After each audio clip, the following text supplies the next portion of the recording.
Bienvenidos a En Contexto. Esta semana vamos a hablar acerca de los BRICS, nuevamente luego de una cumbre muy importante en la que los países miembros decidieron agregar a nuevos integrantes, lo que podría cambiar un poco quizás la influencia de este bloque a nivel internacional, especialmente en medio de tensiones entre China, Rusia y los Estados Unidos. Y en segundo lugar vamos a hablar acerca del caso de Donald Trump, luego de que su mugshot, es decir, la foto que le tomaron para el caso en el que lo están investigando, se volviera viral. Vamos a hablar un poco sobre su indictment y qué significa para el expresidente de los Estados Unidos. Vamos a empezar con este último tema, con el tema de Donald Trump, y para eso está con nosotros Bárbara Galetti desde Washington, D.C. Bárbara, ¿qué tal? ¿Cómo estás? Hola Renan, ¿qué tal? Gracias por la invitación. Un gusto tenerte aquí y tenemos también con nosotros a Araceli Pinto desde Magdalena en Lima, Perú. Araceli, ¿cómo estás? Hola Renan, ¿qué tal? Gracias por la invitación. Gracias por estar con nosotros. Entonces, el caso Donald Trump es particular, se está dando en un contexto específico en el que Donald Trump se está postulando a las elecciones primarias del Partido Republicano. Donald Trump se encuentra muy arriba de todos sus oponentes en las encuestas. Tenemos un gráfico, señor director, lo puede mostrar por favor, en el que vemos la distancia que hay entre Donald Trump y el resto de sus oponentes. Donald Trump tiene más del 50% de respaldo. En segundo lugar está Ron DeSantis con 14.8%. Luego está Ramaswamy con 9.2%. Nikki Haley con un 5.6% y Mike Pence con un 4.4%. Lo curioso de este caso es que Donald Trump, el porcentaje de Donald Trump, está muy por encima del resto e incluso todos sus oponentes sumados no alcanzan para llegar a su porcentaje. Este porcentaje de más del 50% se ha mantenido pese a una serie de acusaciones en contra del presidente Donald Trump. Hay 4 indictments o acusaciones en contra de él que buscan básicamente meterlo a prisión.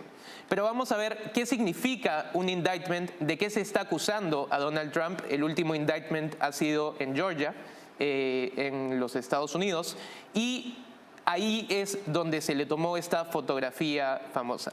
Para eso, Bárbara, ayúdanos un poco a definir qué es un indictment y de qué se está acusando a Donald Trump. Claro, un indictment es una acusación formal presentada por un grand jury o un gran jurado, que es parte del sistema legal en Estados Unidos. Un gran jurado es un grupo de ciudadanos que están convocados para revisar pruebas, testimonios y demás recursos que pueda presentar la Fiscalía de Estados Unidos. Y en base a eso, ellos tienen que determinar si hay causa probable, si existen los indicios de que se ha cometido el delito que la Fiscalía estaría proponiendo y si concluyen que la evidencia sugiere que ese delito ha sido cometido, emiten lo que se conoce como indictment, que como ya dije antes, es simplemente una acusación formal, una declaración formal de los cargos. Entonces es importante hacer la distinción que esto no es una sentencia, una decisión judicial, no hay culpabilidad de por medio todavía, es simplemente un paso antes de que llegue a juicio o Donald Trump llegue personalmente a un acuerdo con la Fiscalía. Ahora, lo que dices tú es importante porque cuando le toman esta famosa foto a Donald Trump y al resto de los acusados en Georgia, evidentemente el mensaje que muchas personas interpretan es que estamos frente a un criminal, ¿no? Porque estas fotos típicamente las vemos en las películas o digamos, en la cultura popular, y para la gente automáticamente significa que hay un criminal. Araceli, ¿cuál es el sentido de tomar y difundir esta fotografía de Donald Trump, siendo Donald Trump probablemente uno de los personajes más fotografiados de los Estados Unidos? Bueno, yo creo que si querían hacerle daño, probablemente han hecho lo contrario, ¿no? Al final, lo que va a ayudar a su caso es precisamente que este argumento de que es la persona más fotografiada, que normalmente la foto se toma como para guardar registro y luego para poder, si es que ha pasado algo, hacer el seguimiento. Y lo que va a decir Donald Trump es que precisamente por ese argumento lo que están haciendo es una persecución en su contra para afectarlo en las elecciones y también una persecución política, digamos. Entonces creo que si si lo que querían hacer era hacerle daño, han hecho lo contrario y probablemente lo estén ayudando un poco con esta foto. Ahora, este es el cuarto indictment en su contra, ha habido 3 anteriormente y pese a eso no ha habido un movimiento o por lo menos no ha habido una afectación directa para las primarias en los Estados Unidos. Donald Trump sigue muy a la cabeza. Araceli, ¿por qué es que acusaciones de este calibre no afectan la popularidad del expresidente de los Estados Unidos? Bueno, porque la base pro-Trump dentro de los republicanos, digamos, es lo suficientemente grande para que todavía no hayan tenido ningún efecto. Todavía podemos, digamos, sentir el efecto de simpatía de la persecución política. Lo que va a ser interesante ver luego de los debates que vienen en las primarias es si ese sentido de simpatía se sigue manteniendo. Porque al final la base republicana que va a escoger al nominado no es solo de los pro-Trump. Tienes varios grupos, ¿no? Tienes los grupos anti-Trump también y tienes los grupos que son los más, digamos, tradicionales dentro del partido. Entonces lo que va a ser interesante ver dentro de todo va a ser si es que Trump puede hacer que esta simpatía que sienten hacia él se mantenga lo suficiente y que no pase que tal vez alguno de los votos, viendo que de repente no va a poder ganar unas elecciones, sean transferidos a Ron DeSantis, por ejemplo, que yo creo que es su única competencia. Creo que ya los demás están muy por atrás y tal vez pueden estar yendo a un rol de vicepresidente, que es más o menos lo que se ha anticipado hasta el momento. Ahora, si bien Donald Trump tiene 4 acusaciones formales en su contra, son 2 las que más suenan y las más importantes. Una de ellas es la que tiene que ver con las elecciones y con una supuesta interferencia en las elecciones. Y la segunda es el caso de los documentos clasificados que Donald Trump habría ocultado o con los que se habría quedado más allá de la autorización que teóricamente tenía. Bárbara, ayúdanos un poco a esclarecer estos 2 casos. Exactamente de qué se está acusando a Donald Trump en Georgia y para ti ¿tiene algún sentido esa acusación? Claro, en Georgia es un caso especial porque lo están acusando bajo la figura de los casos conocidos como RICO o racketeering, que significa que están asumiendo que Donald Trump es parte de una organización criminal y los actos o delitos que habría cometido habrían sido bajo esta figura de organización criminal. Y acá incluirían la interferencia en las elecciones específicamente del estado de Georgia. De hecho, habría testimonio y pruebas de que Trump habría pedido específicamente que se le consiga una cantidad de votos. Obviamente va a tener que verse en el proceso si es que esto fue con intención de cambiar unas elecciones. Ahora, o si él realmente creía que había habido un conteo malo o fraude durante las elecciones y simplemente estaba pidiendo un reconteo, que es algo que cualquier ciudadano y cualquier expresidente o no podría pedir, ¿no? Es importante, parte de la importancia de este caso es importante entender el contexto. Es importante entender el contexto en el que Donald Trump pide esta búsqueda de 11,000 votos, que es que Donald Trump había cuestionado los resultados en Georgia porque Georgia es un estado que tradicionalmente los republicanos suelen ganar con mucha distancia. Donald Trump pidió reconteo de votos. Inicialmente había una diferencia de 14,000 votos entre Joe Biden y Donald Trump. Luego se pide ese reconteo y la diferencia se reduce a 12,000 y luego se hace un nuevo reconteo y la diferencia se reduce nuevamente a 11,000. Luego de eso es que Donald Trump hace una llamada al secretario de Estado en Georgia y ahí es donde le pide buscar esos 11,000 votos. Para ti, Araceli, esto que sucedió es Donald Trump haciendo libre ejercicio de sus derechos como ciudadano o tiene sentido hablar, como se está haciendo en la acusación, de una conspiración, parte de una organización criminal para cambiar y manipular las elecciones en el estado? Yo creo que van a tener muchas dificultades demostrando que ha habido algún tipo de organización criminal. Creo que lo que ha terminado ocurriendo es, como fue a lo largo de todo su gobierno, que Donald Trump ha hecho un pedido justo, probablemente de la peor forma posible, ¿no? Entonces, digamos, si uno ve las elecciones de ese día y recuerda, si ves los programas, puedes ver en otros estados, por ejemplo, que los órganos electorales comienzan a tapar todas las lunas. Entonces, este aire de que de repente las cosas no se estaban haciendo bien, comienza, digamos, a desplazarse a través de toda la base republicana. Creo que no es solo Donald Trump, creo que ha podido ser cualquier otro miembro del Partido Republicano el que pida el recuento. Al final ha sido él. Él, entiendo, se ha ido más o menos a dormir como todos los republicanos, pensando que Georgia y por ahí creo que algún otro estado estaban más cerca de voltearse hacia los republicanos y se han despertado con una diferencia muy alta y por eso terminan pidiéndose los recuentos. Entonces, para mí es un pedido justo que lo puede hacer cualquier ciudadano. Creo que las formas de Donald Trump de nuevo han interferido un poco en eso. Entonces, claro, cuando él pide encuentren estos 11.000 votos, simplemente puede estar tratando de decir como que hay que ver qué ha pasado con estos 11.000 votos.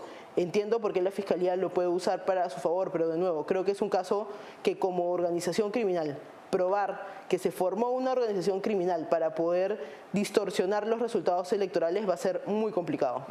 Ahora, eso nos lleva también a un paralelismo con, por ejemplo, el caso de sus oponentes políticos, puesto que Hillary Clinton, quien compitió contra Donald Trump después de las elecciones, dijo abiertamente para ABC y CBS que Donald Trump era un presidente ilegítimo y que además Donald Trump sabía que había cometido fraude en las elecciones. Sin embargo, pese a eso, Hillary Clinton no ha sido perseguida de la misma forma por la justicia en los Estados Unidos en la que sí ha sido perseguido Donald Trump. Y esto nos lleva a un término que se ha popularizado especialmente con este caso, que es el lawfare, es decir, hacer guerra a través del sistema judicial, utilizar mecanismos que son legales para combatir a los oponentes políticos, que era de hecho algo que no se hacía por convención en los Estados Unidos.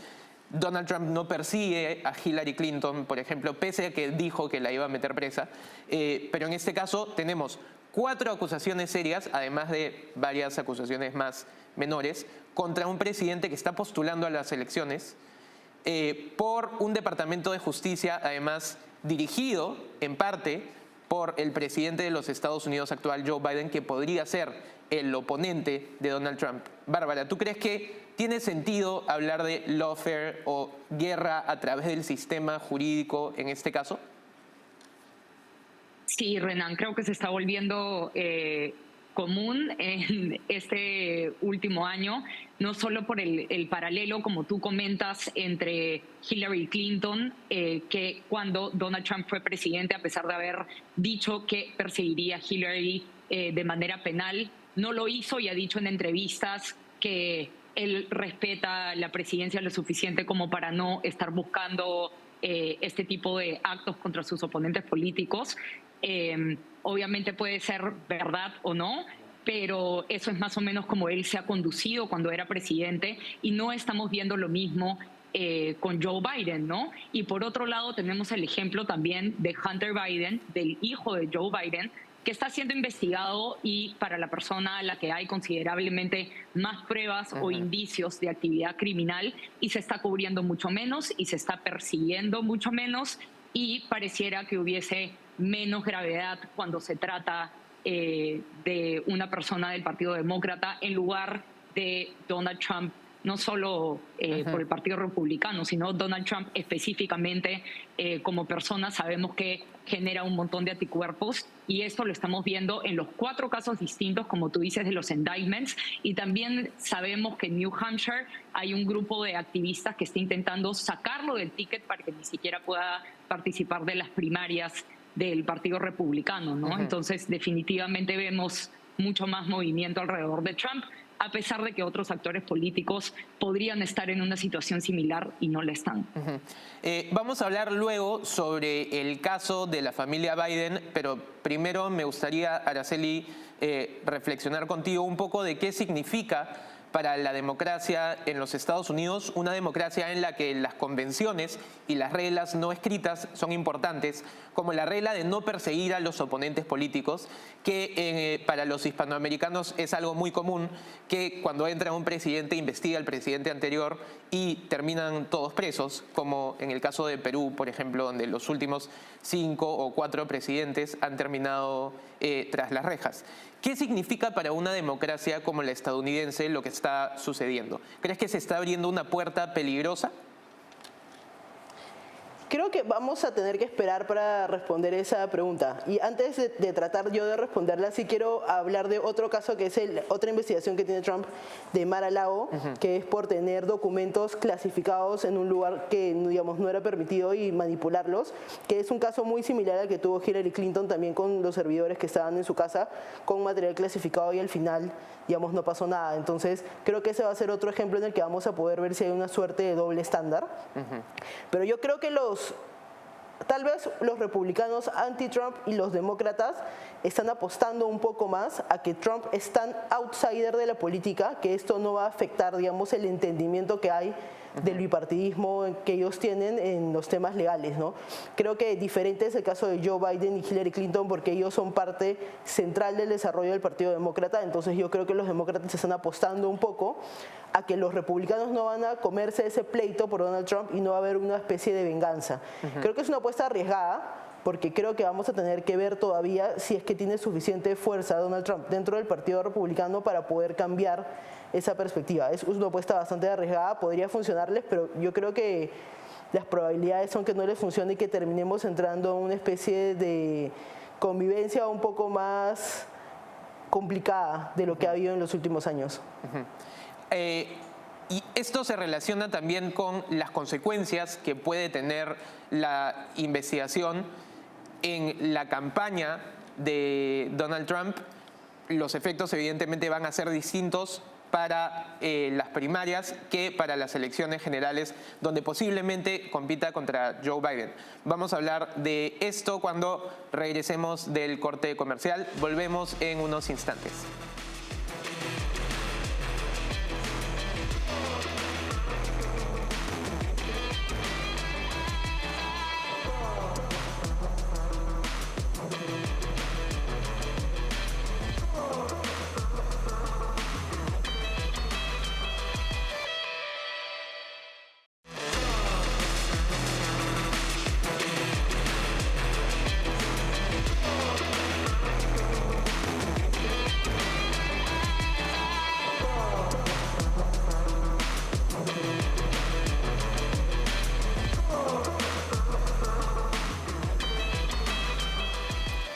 Estamos de regreso en Contexto y estamos hablando acerca de las acusaciones en los Estados Unidos en contra del expresidente Donald Trump y nos habíamos quedado con la pregunta de cómo estas acusaciones van a afectar las elecciones primarias para Donald Trump y su campaña y la campaña luego para, si es que llegara a ganar, que es lo más probable de acuerdo a su porcentaje, cómo afectaría su campaña para las elecciones generales en los Estados Unidos. Bárbara, ¿tú qué crees, qué efecto va a tener lo que está sucediendo, primero para las primarias? Creo que siguiendo lo que dijo Araceli hace un rato, creo que se demuestra que hay muchas personas que han ganado entusiasmo en lugar de lo contrario con lo que está pasando con Trump. De hecho, la campaña ha dicho que en un día recaudaron récord de dinero, un poco más de $4 millones el viernes, que fue el día de la foto y el día del arresto, y en los siguientes 3 días habrían recaudado unos 10, 11 millones de dólares, es lo que ha dicho la campaña, entonces no sabemos el número exacto. Pero esto sería prueba de que muchísimas personas que apoyan y alrededor del Partido Republicano estarían considerando apoyar más a Trump en lugar de retirarle su apoyo. Y de hecho hay varias encuestas también, de las últimas encuestas después de esta foto, en las que Trump también ha subido el porcentaje de las personas que estarían dispuestas o planean votar por Trump en las primarias del partido. Entonces, al menos a corto plazo, de lo que estamos viendo ahorita, parece que el efecto ha sido lo contrario a lo que uno esperaría de una persona que está siendo acusada de un crimen tan grave, ¿no? Eso es entre los republicanos, sin embargo, es otra la historia cuando se habla de las posibilidades de que Donald Trump pueda vencer a Joe Biden si es que él terminara siendo el candidato. Araceli, ¿cómo crees tú que el panorama queda después de estas acusaciones para un posible enfrentamiento contra Joe Biden? Bueno, yo creo que no cambia mucho, ¿no? Desde las últimas elecciones. Creo que el candidato al que más fácilmente le puede ganar Joe Biden sigue siendo Donald Trump. Creo que a pesar de que a algunos no les gustaría que esto fuera verdad, los resultados electorales de las elecciones de medio término han sido claves para entender esto. Todos los candidatos apoyados por Trump fueron los que terminaron fallando en las primarias y en las elecciones de Congreso, lo que le quitó la gran mayoría que esperaba tener el Partido Republicano. Entonces, por ese lado, creo que no se mueve mucho la aguja. Creo que a Donald Trump, para él sí es muy importante quedarse en la carrera de ser el nominado, porque así su argumento de que es persecución política se vuelve más fuerte. Entonces, creo que por ahí le conviene a él ser el candidato, más allá del tema de la presidencia.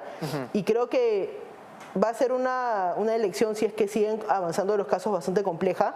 En ese sentido, creo que igual la pregunta es qué nuevos electores va a ganar Donald Trump a partir de esto para poder cambiar y revertir los resultados del 2020. Entonces, ¿podrá ganar suficiente simpatía con personas que no han votado por él por esta persecución? Esa es la pregunta, y eso es lo que su campaña va a tener que terminar logrando. Y si es que el gobierno de Joe Biden ha sido lo suficientemente malo, si puede mover a algunos electores. Pero yo creo, por el momento, no veo un resultado electoral todavía muy diferente del 2020. Ahora, definitivamente las citaciones que tiene van a limitar su capacidad de estar en distintos lugares para la campaña presidencial.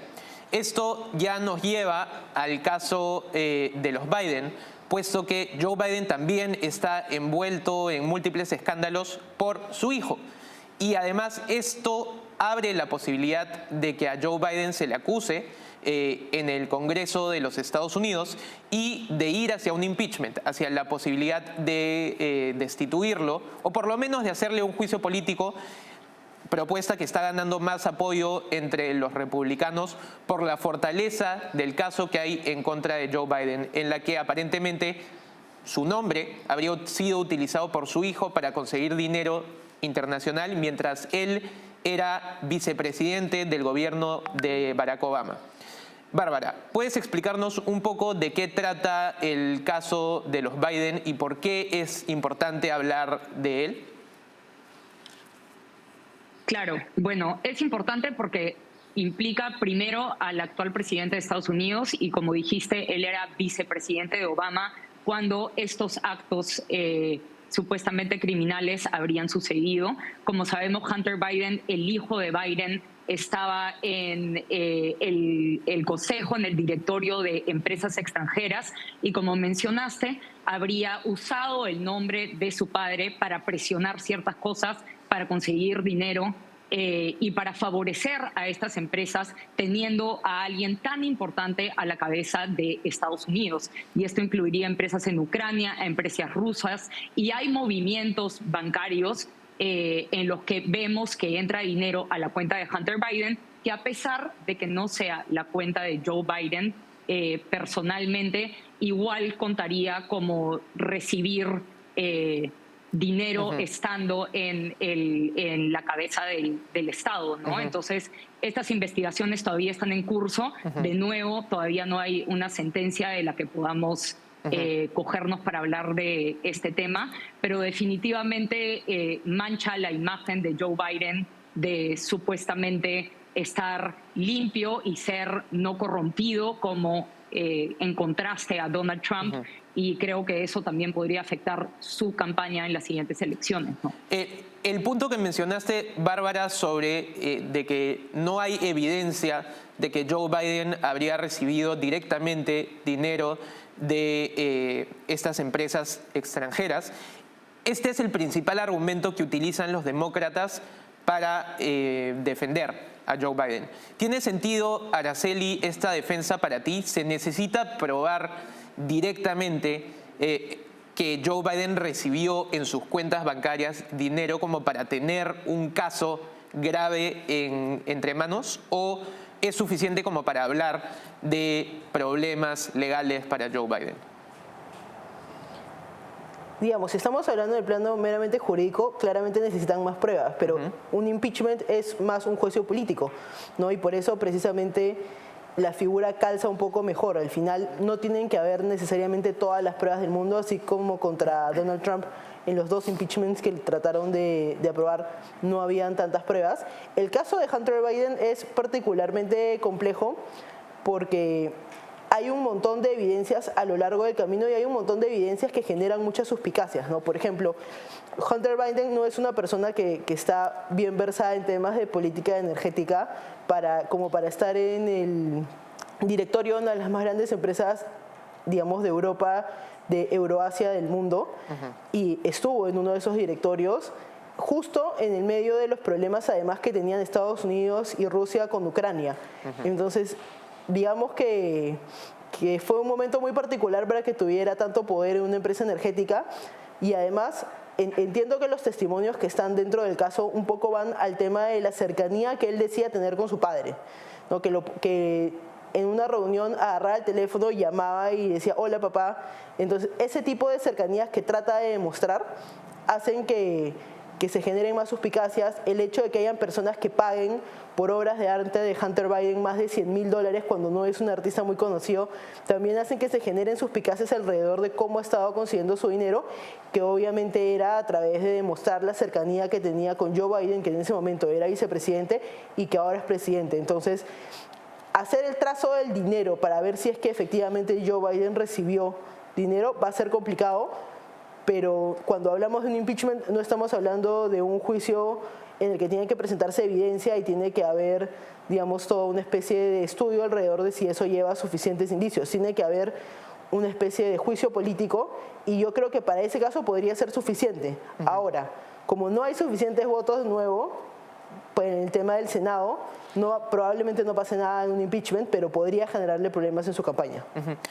Uno de los principales discursos de Joe Biden para defenderse siempre fue que él no conocía sobre los negocios de su hijo y que él nunca habló de esos negocios con su hijo. Sin embargo, después de la revelación de decenas de llamadas mientras Hunter Biden estaba en reuniones importantes de estas empresas y llama a su papá, después de que se revelaron esas llamadas, esa versión cambió y ahora Joe Biden dice que no estaba involucrado y su defensa dice que no estaba involucrado en estos casos. ¿Cuál es la gravedad del tema, Bárbara, si es que Joe Biden estuvo efectivamente involucrado en estas relaciones y estos negocios de Hunter Biden?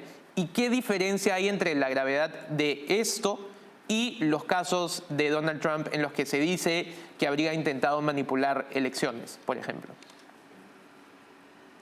Claro, bueno, primero, como dice Araceli, esta participación de las llamadas, así no haya sido directamente, oye, papá, necesito A o B, el simple hecho de que alguien pueda levantar el teléfono y tener al vicepresidente de Estados Unidos al otro lado solo para decir hola y colgar, ya puede generar una presión determinada y no creo que se necesite mucho más textualmente como para que haya habido un aprovechamiento de la posición de su papá. No, obviamente es grave porque, de nuevo, él era el vicepresidente de Estados Unidos en ese momento y es el presidente de Estados Unidos ahorita.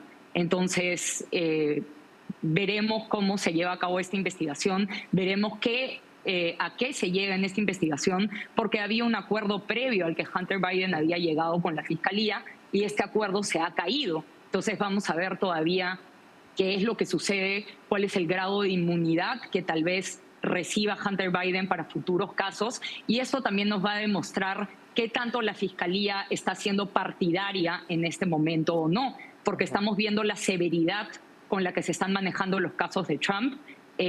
Ya lo han mandado a arrestarlo, ha tenido que pagar un bond o un fine, que es dinero que uno paga para poder tener el resto del proceso libre, que es la razón por la que Trump ahorita no está en la cárcel. Entonces sí vemos un paralelo de cómo se están manejando. Un caso que ya había un acuerdo y a pesar de que el acuerdo se ha caído, todavía parece estar avanzando más lentamente que los casos de Trump, que en muy poco tiempo ya lo vemos siendo llamado no solo a tomarse la foto y este famoso mugshot, sino que ya hay, por ejemplo, para uno de los casos, una cita para comenzar el juicio en marzo del próximo año, que aunque suene que todavía falta un montón, en verdad es bien poquito para la complejidad de los casos y la cantidad de documentos que los abogados tienen que revisar antes de llegar a ese juicio preparados. Y porque está en medio de una campaña política, además, que es importante. Araceli, brevemente tus reflexiones finales sobre este tema. Bueno, creo que efectivamente hay una disparidad en cómo se está manejando, especialmente porque al final es verdad que hay casos frente a Hunter Biden que se están llevando en la fiscalía, pero por lo que yo he podido leer, los que están llegando más lejos son casos de evasión de impuestos, por ejemplo, de tener armas sin permisos. Y a través de eso se estaba tratando de llegar a un acuerdo y al final no se llegó a ese acuerdo porque creo que el abogado Hunter Biden pedía ya mucha inmunidad para otros casos. Para casos no relacionados directamente, claro. Sí, exactamente. Entonces eso era lo complejo y eso es lo que eleva un poco las alarmas, ¿no? Porque se están viendo casos de evasión de impuestos y de no tener permisos para armas, cuando el caso de corrupción que hay en su contra por un esquema es bastante más sólido, parece tener bastante más evidencia, hay una estructura bastante clara y además yo no olvidaría el momento geopolítico en el que Hunter Biden ha hecho esto, ¿no? No era un momento en el que las relaciones entre Estados Unidos y Rusia eran las mejores y no era un momento en el cual el tema energético no importaba, ¿no? El problema energético que hay entre Rusia y Ucrania en medio del gobierno de Barack Obama, cuando Joe Biden es vicepresidente, es un momento clave para poder ejercer presión y hacer, digamos, bastante dinero. Entonces, el contexto también te da a entender que la posibilidad de la presión que ha podido hacer Hunter Biden para estar en esos directorios, viendo temas energéticos, ha sido bastante grande y es un momento en el cual esa posición le podría haber generado mucho dinero. Entonces, creo que esos casos, eso va a ser suficiente para poder hablar con un poco más de prisa sobre los temas de Hunter Biden y no dejarlos tanto de lado como parece ser el caso. Queda todavía mucho para la campaña presidencial. Veremos qué sucede en los próximos meses. Muchas gracias, Bárbara, por estar con nosotros hoy. Gracias por la invitación, Renan. Y seguiremos con Araceli para nuestro siguiente tema del día, que es el BRICS. ¿Qué está pasando? ¿Por qué es importante hablar de BRICS hoy en medio de las tensiones internacionales? Lo veremos después de la pausa. Regresamos en unos instantes.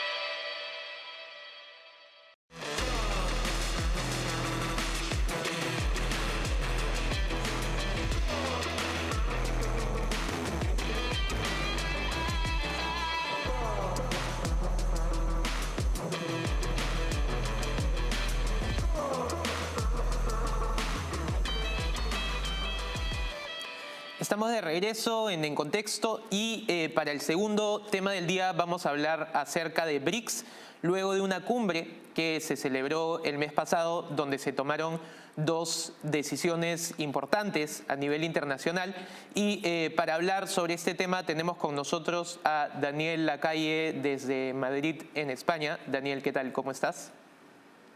Muy bien, muchísimas gracias por invitarme. Un placer tenerte aquí y tenemos con nosotros, seguimos con Araceli Pinto desde Magdalena en Lima, Perú. Entonces, ¿por qué estamos hablando de los BRICS y por qué son importantes a nivel internacional?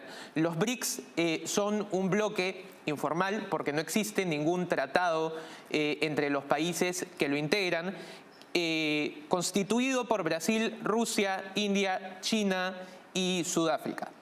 Ellos celebraron una cumbre el mes pasado. Una de sus decisiones más importantes fue incluir a una serie de países. Para eso tenemos un mapa, señor director, podemos poner ese mapa para ver qué países son los que han agregado y podemos ver que se está buscando agregar a Argentina, a Etiopía, Arabia Saudita, Irán y los Emiratos Árabes Unidos. Esta decisión es importante porque además buena parte de estos países tienen una producción energética importante, además, evidentemente, de la cantidad de PIB que acumulan. Pero otra de las decisiones, que además era el sueño de Lula da Silva desde hace varios años, es buscar desdolarizar los tratos y la economía entre los integrantes. Vamos a analizar esta segunda propuesta primero, que es ¿cuál es la importancia para BRICS? ¿Por qué ellos están buscando desdolarizarse y qué tan posible es esto? Daniel, ¿tú crees que se trata de un simple sueño o se trata de una propuesta factible y real? Bueno, es prácticamente imposible desdolarizar para estos países en general. No podemos olvidar, primero, que el desempeño de las monedas individualmente de los países de los BRICS con respecto al dólar en los últimos 10 años ha sido muy pobre.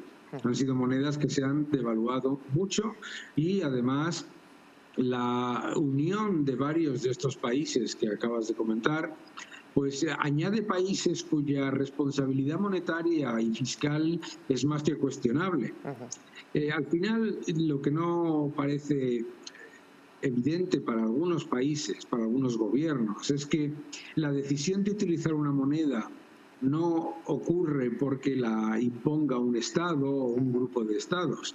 Si hubiera sido así, el COPEC en la Unión Soviética habría sido una de las monedas más utilizadas en el mundo y no fue así, ni siquiera en los países en los que la Unión Soviética tenía una amplia influencia.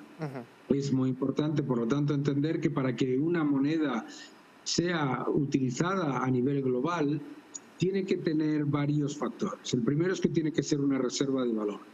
El segundo es que tiene que ser generalmente aceptada, y para que sea generalmente aceptada tiene que haber libertad de capitales, seguridad inversora y también seguridad jurídica. Elementos que no son todos claros en muchos de estos países.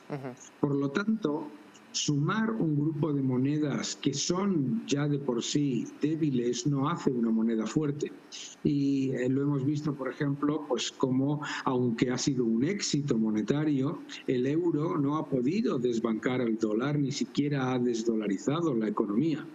Yo creo que además, en el caso de los BRICS, se añade un elemento que hace imposible que se vayan a utilizar su moneda en un contexto global, que son los controles de capitales. Los países con controles de capitales, no, por definición, no tienen demanda internacional de su moneda.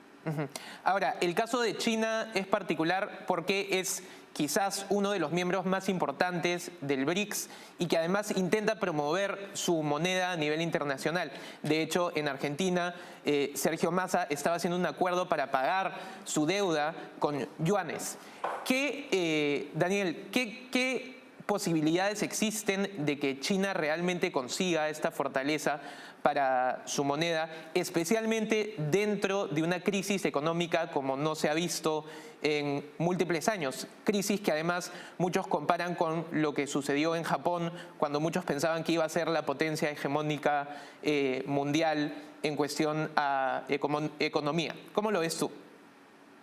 Bueno, tenemos que entender que para un país como Argentina o como cualquier otro país, llevar a cabo transacciones en yuanes es perfectamente factible, pero hay como una especie de retórica o de narrativa que se está creando en el ambiente político y parece bastante evidente, por ejemplo, en el caso de Argentina, en el que parece como que los políticos pensasen que hacer pagos en yuanes les va a hacer más fácil endeudarse, van a endeudarse más, van a tener más facilidad para pagar. El yuan es una moneda perfectamente válida, pero desde luego lo que no podemos olvidar es que tener financiación de China o de financiación de Estados Unidos es exactamente igual. China es un país igualmente estricto e igualmente riguroso en cuanto a sus préstamos, en cuanto a su pago y desde luego en cuanto a la utilización de su moneda. Entonces, a veces parece como que para un país como Argentina pagar en yuanes sería una especie de panacea, pero no tiene ningún sentido por un sencillo factor. Argentina no tiene un problema monetario por el yuan o por el dólar, sino por el peso. Y ese es el elemento clave en este debate sobre los BRICS, que no es la fortaleza del dólar, que no es la dependencia del dólar, sino la debilidad de las monedas locales, lo que se tiene que discutir. Y la razón por la que esas monedas son débiles es por control de capitales, exceso de intervencionismo fiscal y una política monetaria como la de Argentina completamente destructiva, ¿no? Por lo tanto, que no se piense la gente que va a ser una panacea tener una mayor relación comercial y financiera con China no significa que salga el dinero gratis, ni muchísimo menos que se vaya a fortalecer la moneda local. Ahora, el BRICS ha retomado importancia a nivel internacional en un momento especialmente tenso de relaciones entre Occidente y China, Rusia, especialmente por los enfrentamientos y la invasión de Rusia a Ucrania. Araceli, ¿por qué es que los BRICS se vuelven tan importantes nuevamente y qué significa el acuerdo energético, la incorporación de estos países que tienen una importancia energética a nivel internacional? ¿Cómo se conecta esto con el conflicto geopolítico que estamos viendo?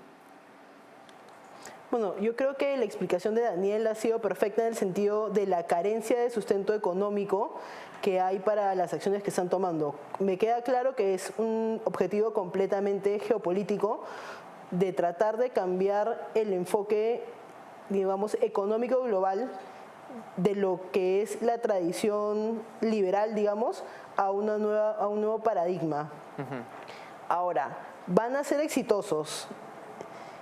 Difícil, porque además de lo que ha explicado Daniel, el conflicto geopolítico que vemos ahora no va a ser fácil de resolver, y yo creo que además lo que están buscando es un poco, digamos, usando términos bastante simples, tratar de pechar al orden hegemónico económico mundial, ¿no? Entonces, el tema del petróleo es importante precisamente porque es hoy el más grande debate que hay, pero no es simple tampoco si es que están incorporando los países del África, especialmente los países árabes, porque también ahí hay muchas diferencias importantes religiosas que van a generar conflictos. Yo creo que ahí va un poco el hecho que el BRICS no tenga, digamos, una estructura clara y no tenga acuerdos, porque hasta ahora han podido operar en base a acuerdos muy simples. Mientras vaya complejizándose la situación y los objetivos que quieran tener, va a ser mucho más difícil, no solo por los problemas que pueda tener India con otros países, digamos, específicamente también con China, sino también por los problemas que puede haber dentro del mundo árabe y la expansión latinoamericana que está tratando de hacer China, que no va, digamos, a ser obviada por Europa y los países que están en el G7, ¿no? Entonces, creo que están tratando de hacer un avance geopolítico claro en un momento de debilidad bastante clara también, pero no sé si va a ser suficiente y creo que va a generar muchos más problemas cuando ya no solo sean los acuerdos de consenso obvios, sino y vayamos a temas mucho más complejos. De hecho, lo que ha generado titulares en las últimas semanas son conflictos entre China e India que vienen teniendo enfrentamientos militares fronterizos a lo largo de los últimos años. En el 2022 fue el último enfrentamiento que tuvieron. Eso es el año pasado. Pero, digamos, este movimiento de agregar países que tienen una importancia energética, porque entre Rusia, China, Irán, Emiratos Árabes Unidos y Brasil se genera el 28% del mercado petrolero mundial. Daniel, más allá de la importancia económica de la producción petrolera, ¿qué significa tener un mayor porcentaje del mercado a nivel energético? ¿Y realmente el BRICS va a poder integrar en algún sentido y conseguir más fuerza con la incorporación de estos países? Bueno, como ha comentado Araceli, hay que recordar que los BRICS no tienen ningún tipo de acuerdo, simplemente es una reunión de países que pueden tener una cierta, bueno, pues unidad de criterio en algunas cosas, pero que son muy divergentes en otras. Y en el tema energético es muy evidente. Hemos visto cómo a los BRICS se ha invitado a Arabia Saudí y a Irán. Bueno, no podemos esperar que Irán y Arabia Saudí vayan a tener una estrategia común de ninguna manera. Esto es el conflicto entre chiitas y sunitas, no es ni siquiera ya de este siglo, ¿verdad? Yo creo que es muy difícil, y es muy difícil por lo siguiente.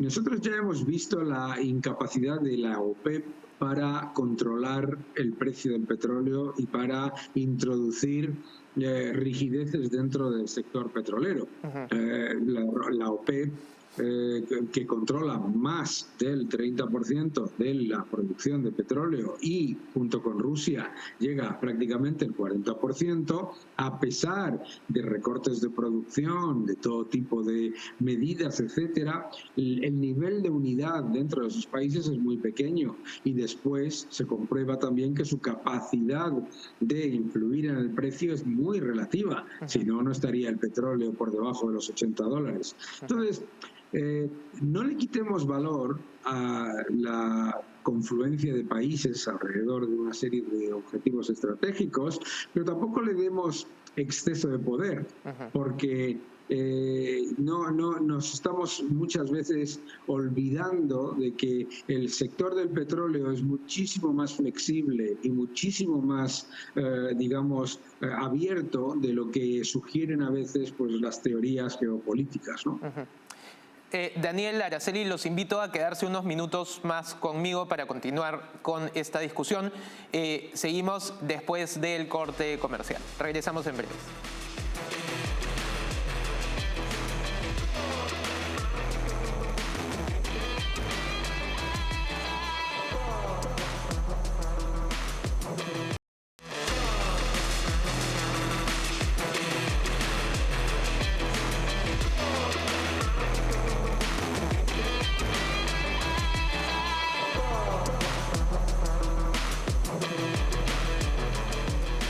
Estamos de regreso en Contexto y estamos hablando acerca de los BRICS, luego de una serie de decisiones que se tomaron el mes pasado en una cumbre que tuvieron los países que lo integran, y estamos hablando de cómo los BRICS todavía no se erigen como una potencia real internacional por la falta de acuerdos y además por las diferencias entre los países que lo integran. Seguimos con Daniel Lacalle y con Araceli.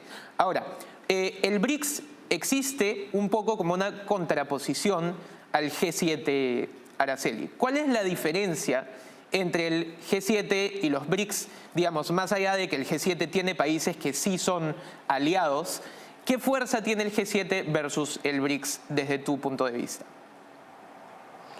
Lo que pasa es que el G7 tiene décadas de trabajo conjunto y de esfuerzo, de problemas y de soluciones. Entonces yo creo que la mayor diferencia claramente es la estructura que tiene el G7 de acuerdos, de vinculación, de acuerdos, de políticas comunes, que es un trabajo de décadas que ha podido lograrse y tener un impacto, además de que, digamos, no tiene los países con la mayor población del mundo, pero sí con el mayor poder económico y con la mayor influencia, al menos por el momento, ¿no? Digamos que claramente China está tratando de competir en ese campo. En cambio, los BRICS es un acuerdo mucho más informal, como hemos estado hablando, y mucho más nuevo. Todavía no hemos visto si es que va a poder resolver y superar los obstáculos que tiene por delante, que son varios, ¿no? Porque al final el G7 tiene la ventaja de que los países que lo conforman efectivamente son aliados y que trabajan por un objetivo común, un objetivo además propositivo. No es como el BRICS, que tiene el objetivo de ser el contrapeso.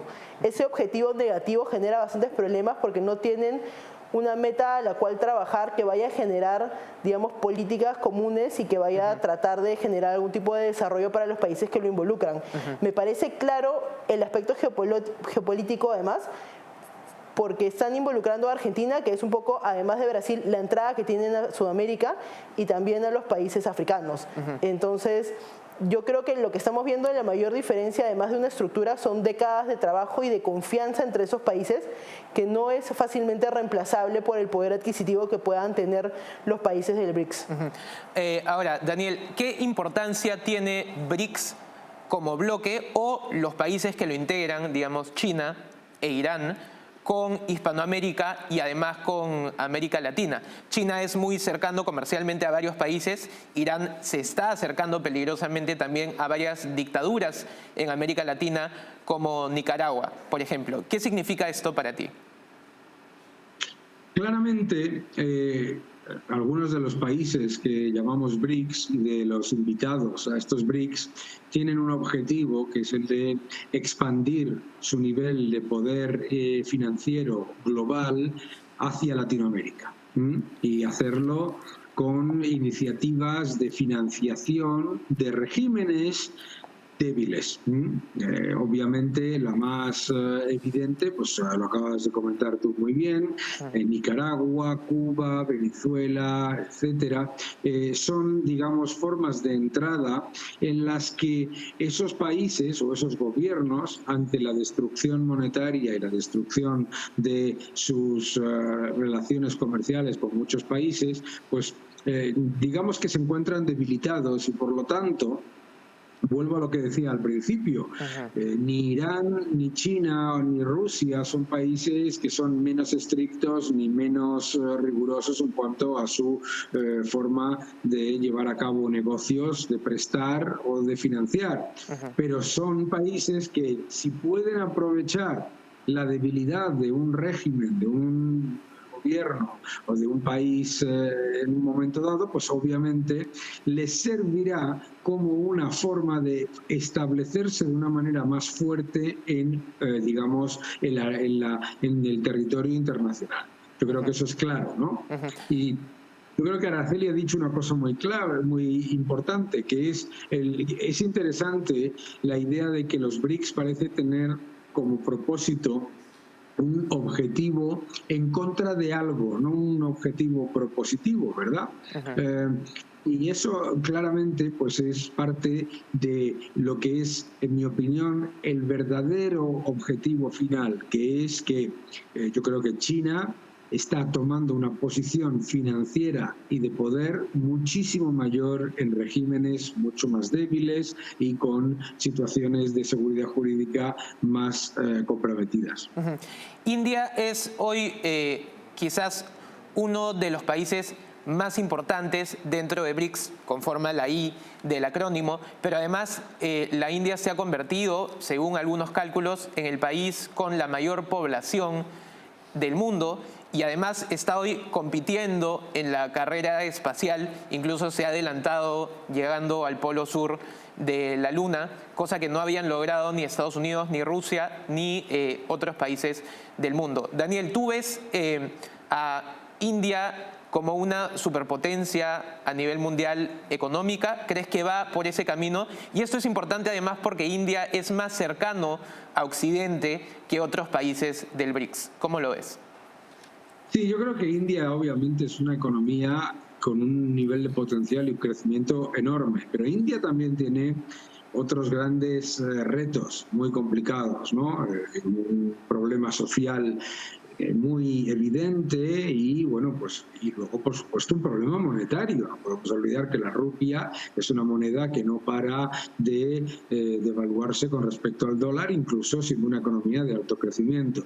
Y de todos los factores que estamos hablando, que diferencian al G7 de los BRICS, a mí me gustaría resaltar el clave, que es un sistema financiero abierto, transparente, con seguridad jurídica y seguridad inversora. Es que esa es la diferencia, toda la diferencia. Se está intentando conformar una unión de países en las que se está intentando cuadrar el círculo bajo un objetivo político, que es intentar conseguir un liderazgo financiero y monetario global por parte de los BRICS sin libertad de capital, libertad económica, libertad inversora y seguridad jurídica. Se está intentando hacer un experimento imposible, ¿de acuerdo? Entonces, no me gustaría recordar eso, que el G7 lo que tiene fundamentalmente es un sistema financiero en el que, para empezar, todos los ciudadanos de los BRICS, si pueden, tendrían sus ahorros y sus salarios. Esa es la gran diferencia. La gran diferencia a los ciudadanos, yo siempre les pregunto, cada vez que se hablan de, digamos, de estas disquisiciones geopolíticas, ¿dónde quiere usted cobrar su salario y tener sus ahorros? Y la respuesta me parece que es clara. Ahora, Araceli, hablando de la diferencia entre los sistemas de los países de BRICS versus otro que se relaciona con lo que acaba de decir Daniel, ¿cómo ves tú brevemente el acercamiento entre Argentina e Irán? Porque Argentina va a ser incorporada e Irán también. ¿Te parece peligroso? Me parece peligroso y no reciente. Porque a mí me ha quedado bastante grabada en la memoria la imagen del funeral de Hugo Chávez, en el que luego de su familia la persona que creo que más sufrió fue el representante de Irán, ¿no? Entonces, los vínculos con Irán y Venezuela siempre han sido bastante claros, con Argentina también. Y yo creo que el mayor riesgo para la región es no Irán, sino probablemente el rol que quiere jugar China en la región. Ya ha entrado fuerte, por ejemplo, a países como Ecuador, bajo el mandato de Rafael Correa, y está entrando fuerte a Perú también a través del puerto de Chancay, a través de temas energéticos, está entrando a China, a Argentina, disculpa, está entrando a Brasil con fuerza. Entonces creo que se está haciendo una ofensiva por la región de América del Sur bastante fuerte, también América Central, que creo que va a ser bastante interesante ver cómo reaccionan los países de los otros bloques, a ver si es que hay algún tipo de contraofensiva hacia lo que está ocurriendo en la región. Ahora, Daniel, brevemente, ¿qué crees tú que depara el futuro para los BRICS? Bueno, yo creo que el futuro es muy positivo en cualquier caso. Yo creo que son países que tienen un amplio potencial de crecimiento. Yo creo que son países que tienen muchas ventajas para crecer, pero que tienen que también aprender que el liderazgo global no se consigue desde la imposición y desde acuerdos políticos, por mucho que se quiera. Que el liderazgo global se consigue desde la confianza de los ahorradores y de los inversores mundiales. Y la confianza no viene porque lo deciden unos cuantos gobiernos. Entonces, para mí, la primera lección que deben aprender los BRICS es olvidar el inflacionismo. Y me preocupa que cada vez que veo la lista de nuevos invitados a los países de los BRICS, resulta que los gobiernos que lideran esos países, todos, unos u otros, se dedican constantemente a destruir el poder adquisitivo de su moneda para aumentar los desequilibrios fiscales. Yo creo que esa es una clave importante. Y la que comentaba antes, un sistema financiero abierto con seguridad jurídica y seguridad inversora. Si lo llevan a cabo, pueden crecer y pueden crecer mucho, pero yo siempre recuerdo lo que me decía a mí, desafortunadamente, un importante economista, no voy a decir su nombre, que era: los países emergentes luego no emergen.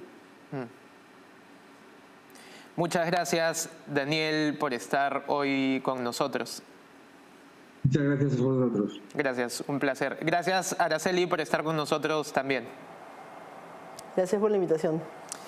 Vamos a una pausa y volvemos.